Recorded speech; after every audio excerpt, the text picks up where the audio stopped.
How's it guys, welcome to another episode of Angling Lifestyle. In tonight's video we're just going to cover my previous video, which was the double hook trace killer. Right, I'm just going to show you guys how to rig up this trace with a nice piece of chokka. Just show you guys just my example of a nice presentation in terms of this. I know a lot of people have their own style of doing it. Some guys believe that the tentacles that you create will need to be at the bottom. Some guys also advise the tentacles should be on top, because obviously when you clip your bait and you're throwing it, your bait will obviously be in this direction, so when it flies your tentacles are nicely at the back, which obviously creates more aerodynamics. However, my personal preference would be to have the tentacles at the bottom. Right enough, it doesn't give me as much aerodynamics, but I mean, if you're throwing a 6-ounce sinker, you obviously just kind of want your bait to, I would say, be how you want it to be. Right, so if my bait's floating, right, it could be floating in this direction generally. I like my tentacles to be at the bottom, which can grab it nicely. If it's on top, it doesn't really change the whole ideology of it, as your fish can still come from the top, right? Which is my personal preference, like I say. Right, so we're going to jump into this very quickly. Obviously you're going to need a very sharp knife. These knives are actually really cheap, guys. I picked it up in town. I think I paid about 3 for 25 rand. They don't last necessarily that long. It's a very cheap make. However, these knives are very, very nice when they're on new.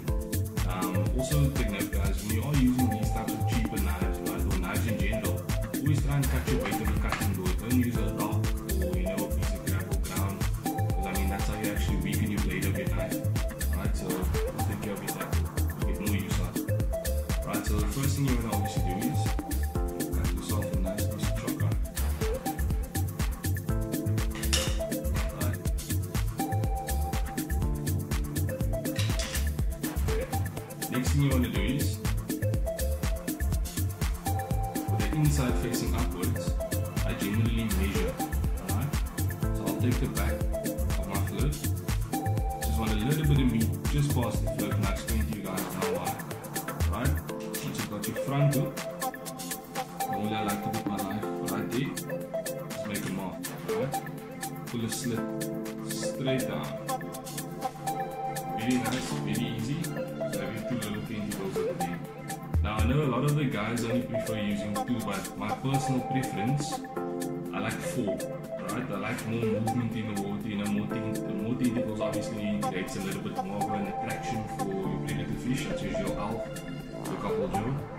Right, so what I do is right next to that, I make a nice slit down. Same on the other side. Get a nice slit down. Like I said, guys, using a very sharp knife is very important, especially when you're using to make these types of slits. If you use a blunt knife, what you can do is, if you're going to cut, you might tear your tentacle, or you might obviously create a little bit of damage to your tentacle as well. So in essence, this is how my chokka bait normally starts off, right? Okay, so now what I'll do is, the inside part, I'll flip on its back, right? Just take my chokka hammer.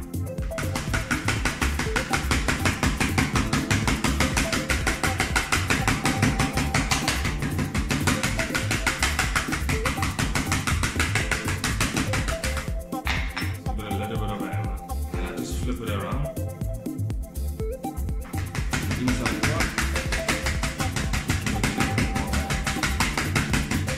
So like I say, guys, there's a lot of right ways and wrong ways for different guys, and in essence and how they do it. A lot of guys feel you should beat the inside first and maybe a little bit of the outside, or you should just generally beat the inside.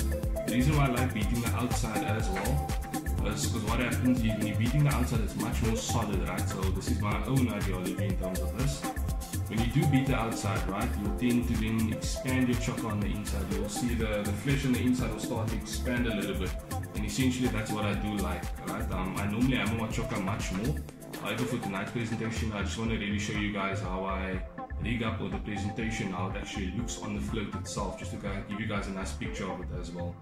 Alright, so what I'll do is I'll flip my chokka with the back side facing up.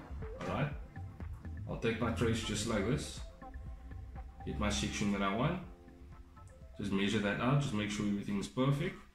Alright, so what I like to do is, now that I've measured more or less exactly where I want it to be, I'll take my hook, right, measure just enough. You also need to bend your chokka.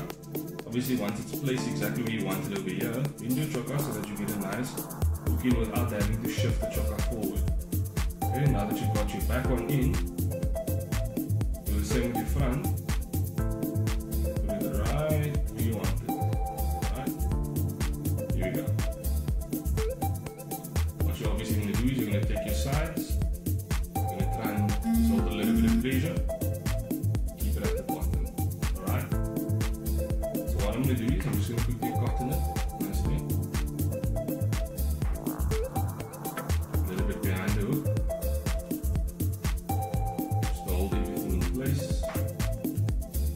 The chokka weight you can obviously keep very long in the water.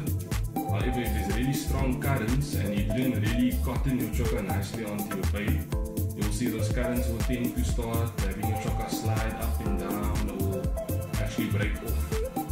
The chokkas are bait that can obviously get a little bit soft as well, depending on how much you hammer it. So you're always going to want to make sure that the chokka is tied very nicely on.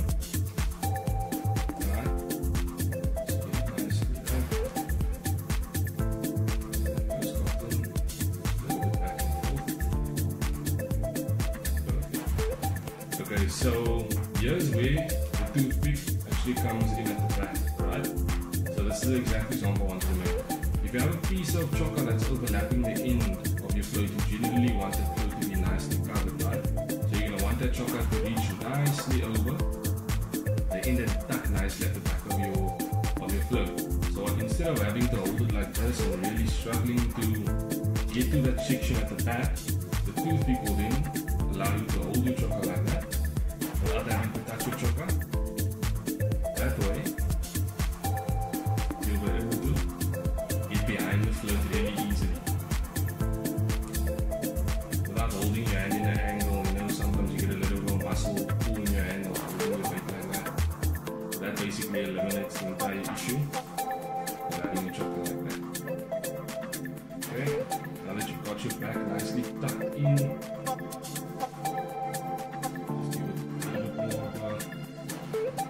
cotton, just to make sure that sinker is covered completely, especially at the beginning.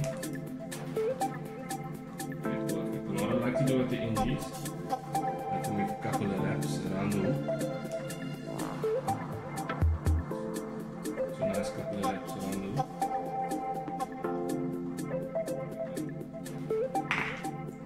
Push that little bit of cotton down. Perfect.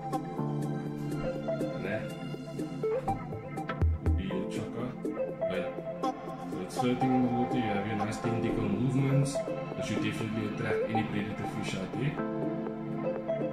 Awesome bait, guys. Fantastic stuff. So I really hope that this bait presentation actually brings you guys a lot of fish. And also I just want to thank you guys so much for the support, for sharing my video, for liking it, for subscribing, and also the comments, guys.